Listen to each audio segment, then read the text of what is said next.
Welcome to the unboxing for the new Star Wars Rogue One Hot Toys Darth Vader 1/6 scale figure. Got this through really quickly from Anthony Sang in Hong Kong. He also included this really nice bag, so thank you, Anthony. Let's get him open. Now I'll just give you a look at the box. You've got this nice red sort of card of Darth Vader's profile on the side there. Some cool artwork there. It's probably the figure itself. Very nice. And this is my first Star Wars figure from Hot Toys, but I do realize that a lot of the design is very similar.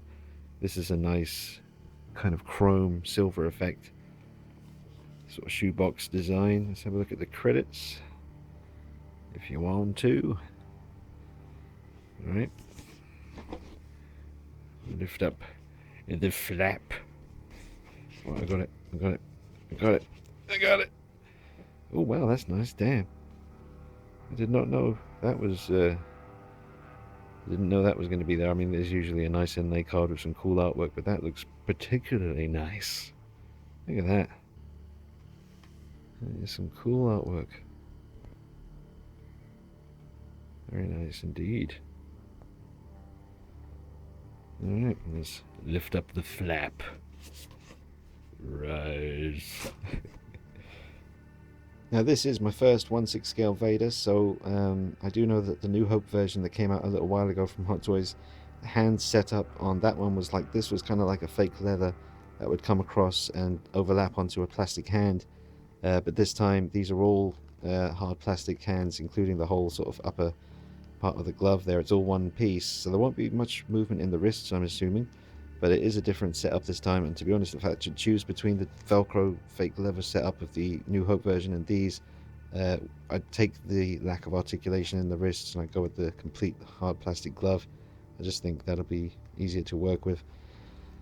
Now, I'm by no means an expert on Darth Vader. I was born in 1980 and I did grow up with the Star Wars films and I had a lot of the toys as a child, but I am by no means an expert on Darth Vader and his outfit and his armor, so I can't really go on a big, telling you whether the suit is accurate or not. It certainly looks like Darth Vader to me so far. One thing that I've noticed, I even saw this in Anthony's video, where one of these silver bits here is very prominent in silver, and the other one on the right hand side isn't as silver as the other one. So I'm not too sure whether that's an accurate thing. I did notice that on some of the New Hope reviews that I saw on YouTube for that figure. They seem to have the same kind of situation with that. I got scared at first and thought maybe something had fallen off, or maybe they didn't put one on this side, but I think that's how it's meant to be.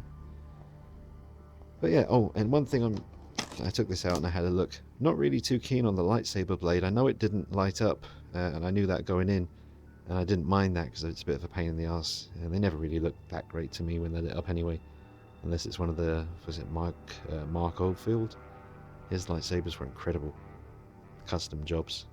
But yeah, it's just a bit transparent and pink looking to me, so I probably won't be displaying him with this lightsaber sort of drawn. I'll just keep it on his belt. So I'm not very impressed with what they've done with the lightsaber. But yeah, it's my first Vader. Let's get him out and see what he can do. So here is Lord Vader standing on my shelf. At last, I own Vader. This little card thingy doesn't really stay flat very well. It's a bit tacky. It doesn't say Rogue One anywhere on the base. It just says Star Wars Darth Vader. So just in case Rogue One turns out to be poo, it's just Star Wars Darth Vader, so you can always just say it's the one from A New Hope if you want. And this does come off and it's just like a black kind of grid. We'll have a look at that later. But yeah, if these were a bit tougher and stayed flat, that would be better. The cardboard background, bit cheap how they've done this. It's just a bit of cardboard that kind of slots in to these bits here. Be careful not to break anything or bend these, or they'll be useless, so be very careful when assembling that. It's a bit cheap feeling, but not too bad. I just wanted to show you from this angle, his proportions do seem really good. I mean, this is the only Vader I've ever owned. I did have my buddy Nick's Sideshow Vader for quite a while. He lent me a bunch of his Star Wars figures, and I made that Luke versus Vader showcase video with them. So I did have his Sideshow Collectibles Vader for a while. It was a very, very cool piece. Came with some awesome stuff. But I do think, yeah, his proportions look really, from what I've seen from the movie, what I know of Vader, he looks good. I've seen a lot of people commenting about the block of pictures that came out. A lot of them saying that he didn't seem to have a neck, or the people taking the pictures weren't posing him in a way where he looked like he had a neck. So I'm very aware of that when I'm posing him. It's like, you gotta have a neck, Vader. So, yeah. Glad I got those Hasbro Stormtroopers to go with him. Obviously, he's on his base, so he's going to be quite taller. He's taller than them usually anyway, because Vader's a very tall guy. But yeah, just showing you from this angle. He's a very impressive, imposing piece, a legendary villain of film. Probably the most iconic bad guy of all time. Glad to have him.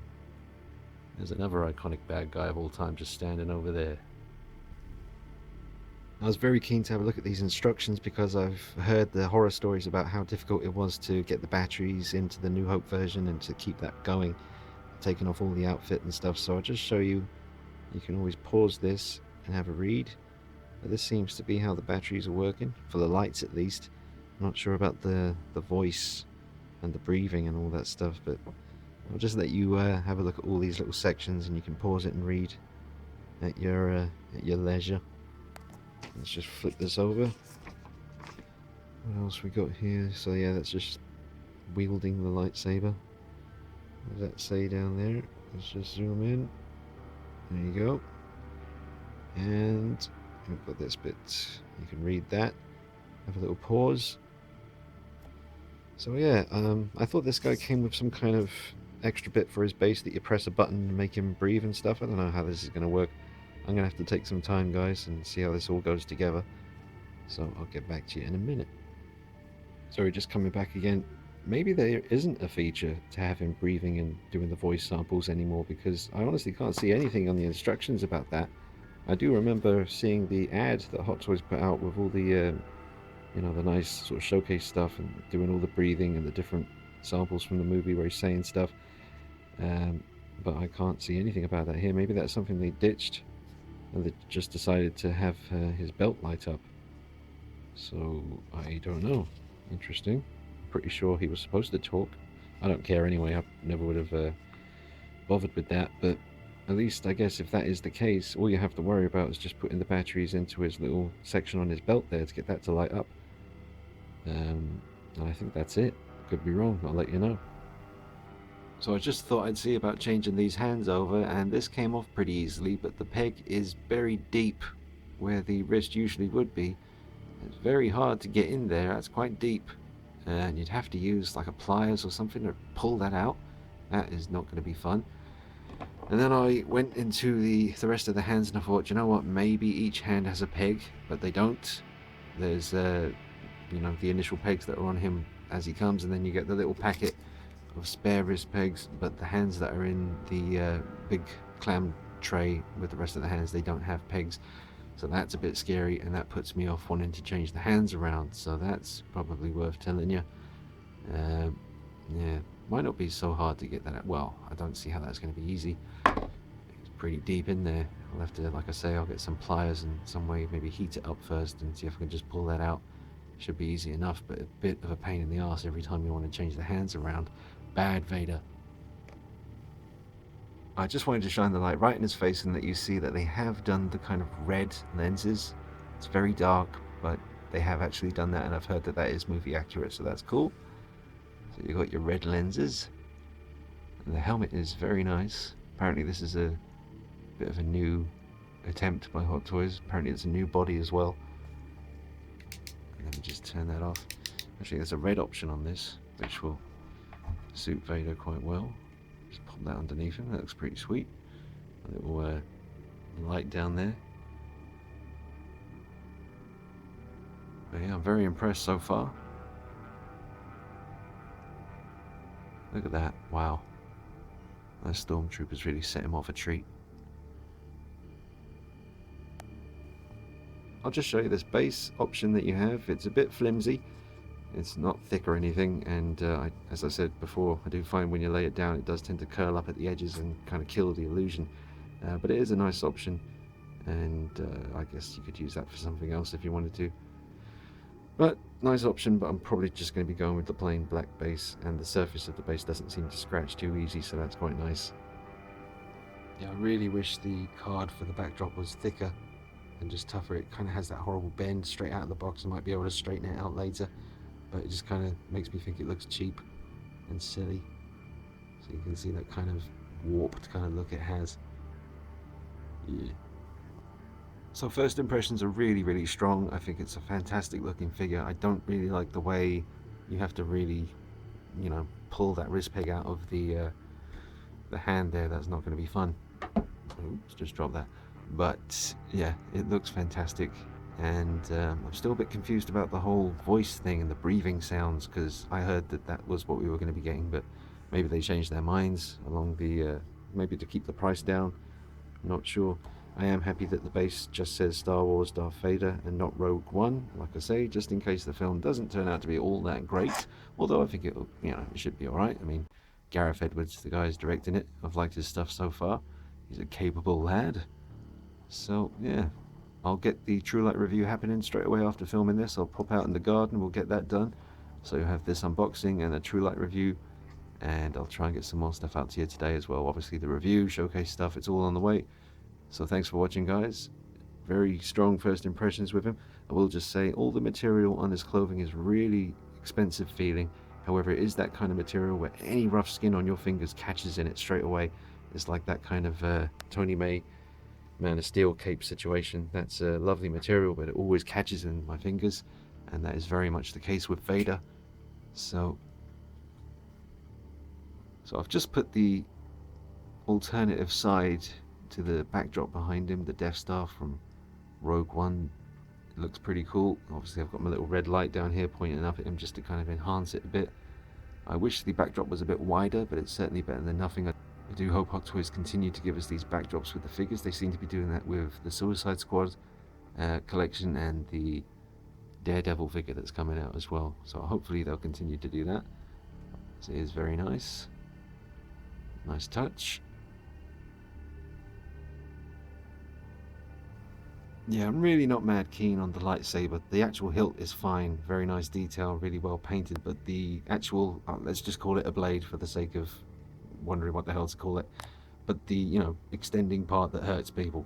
It's meant to be red. It's very much a kind of translucent, very weak, pinkish red. Don't want to be rocking him with that. I'll probably get a custom lightsaber for him at some point. Not bothered about it lighting up, but I just want something that I can display him with that looks like it's on. I don't think that would be that hard to find a kind of red plastic that just kind of has a nice kind of vibrancy to it. Let me just pop the old red light underneath it, see if that helps any. Doesn't seem to be having much of an effect on the lightsaber itself. Certainly makes Vader look even more awesome. But yeah, I'm really not keen on the lightsaber itself. I just think it looks really weak and it makes it look like a toy. You take the lightsaber out of the equation and you've got yourself a very realistic looking Darth Vader. So yeah, probably going to be displaying him with the lightsaber just resting on his belt there. Just get a nice close up on the mask, or the helmet should I say. Nice finish. No real scratches that I can see so far. I haven't had a really good look at him. I spent most of the time looking at him for the first time through the lens of a camera for you guys, but I'm going to have a good look at him soon, let you know if there's anything going on, but so far so good. Alright, so I'll get that True Light review shot now, and I'll bring you some more videos soon. Hope you enjoyed this unboxing. First impressions are amazing, but certainly a bit frustrated with the hands. But we'll see how that goes. Alright guys, thanks for watching. I'll see you soon.